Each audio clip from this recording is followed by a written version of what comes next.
Naihatid na nga ni Sir Paul Pugong Biyahero ang kanyang mga PB Scholar. Hindi nga nagkulang ng paalala si Sir Paul Pugong Biyahero sa mga hindi dapat nila gawin. Ngayong uwi na kayo, usapang matino walang magpapasaway. Yung nandito na kayo, gagawin nyo na yung gusto nyo. Enjoy your vacation kasi importante yung pamilya nyo lang inyong makasama.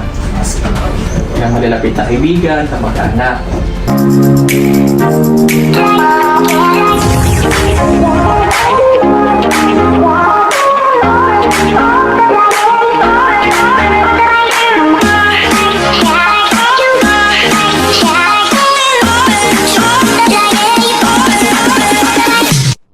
Nauna nang inihatid ni Sir Paul Pugong Biyahero si Maylene sa kanila. Excited nga ito at sobrang tuwa at hindi nga naiwasan itong umiyak sa sobrang saya. Halos marami nga sumalubong sa kanya, mapakapitbahay, kamag-anak, kaibigan at iba pang malalapit sa kanyang pamilya. Bago nga sila pumunta sa kanilang lugar, ay pinamili muna sila ni Pugong Biyahero ng kanilang mga pasalubong at iba pa nilang gagamitin sa pang-araw-araw habang sila ay nakabakasyon. Sobrang ang hands-on ni Sir Paul Pugong Biyahero pagdating sa kanyang mga scholar dahil ayaw nito mapapabayaan ito habang nakabakasyon.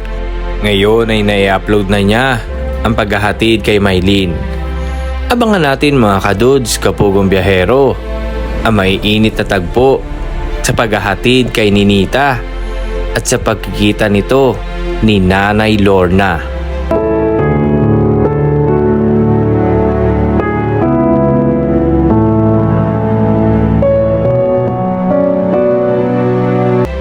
Ikaw kadudes, Kapugong Biyahero, ano masasabi mo sa kabutihan ni Sir Paul Pugong Biyahero para sa kanyang PB Scholar na halos hands-on ito mula sa paghahatid sa kani-kanilang pamilya? Yan po muna ang update natin sa ngayon. Muli po, ito si Marites Dudes TV.